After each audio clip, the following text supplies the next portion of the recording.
I always liken it to the Dallas Cowboys in the NFL. You know, the biggest team, the most famous team, a team that I think if you asked anyone who's not a racing fan, name me a race team, let's say Ferrari.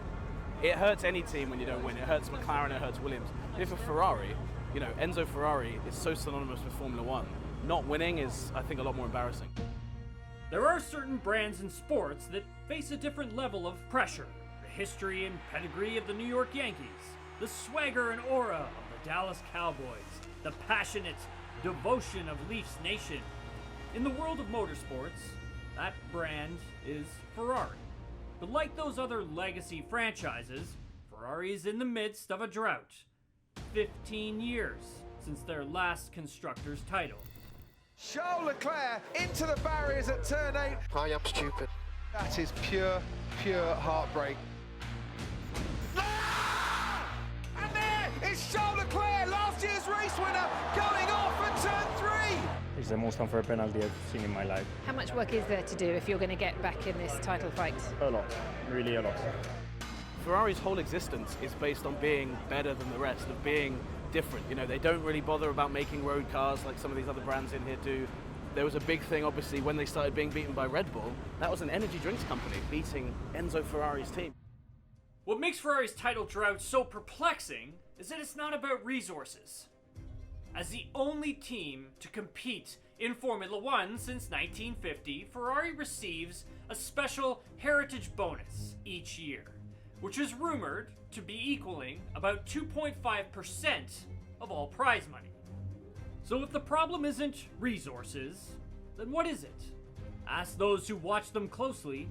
They have multiple theories, often beginning at the top. One of the big things we talk about the success with Mercedes is this no blame culture, and you can kind of pick holes in it a bit, and of course there needs to be some accountability. But it seems to have been at times the opposite at Ferrari, where the fear culture and blame within that team has stopped engineers pursuing more experimental routes. And you know, that can and has been said to be one of the biggest issues that Ferrari has faced over the last 10 years or so. Ferrari, out of any of the team you look at on the grid, they're probably the team that are kind of the most old school, the most set in their ways. The way they handle their technical operation, they've been very stubborn when it comes to strategy, and they have made changes this year, but it took them years to accept that there were fundamental issues with the team. So I think that their belief that they are the best team in racing has cost them quite a lot, because it's been an unwillingness to step back and say, we need to make some changes. Change has certainly been a familiar word during Ferrari's title drought. The team has seen 5 different team principals over that span, and despite finishing second on 6 occasions, they've been haunted by multiple high-profile strategy meltdowns. Box now, box now, box for hard. Stay out. Tire position 5. Leclerc is not happy about that pit stop.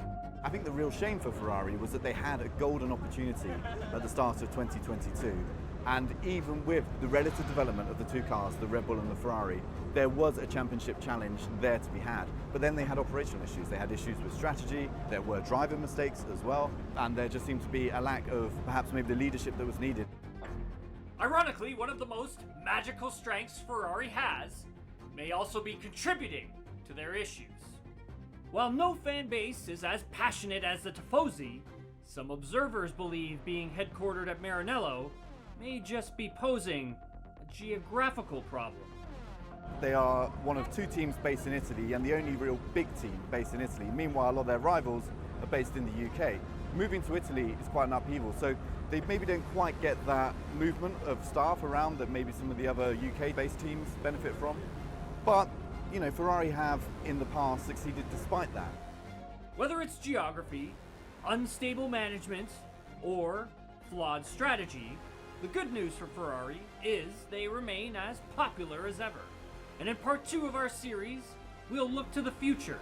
Just what is their path back to the title picture? And do they have the right drivers to do it? Ferrari fans love Ferrari, probably more than most other fans love other teams, I think. It's passionate. Obviously when they win it's great, but when they lose the pain is even more.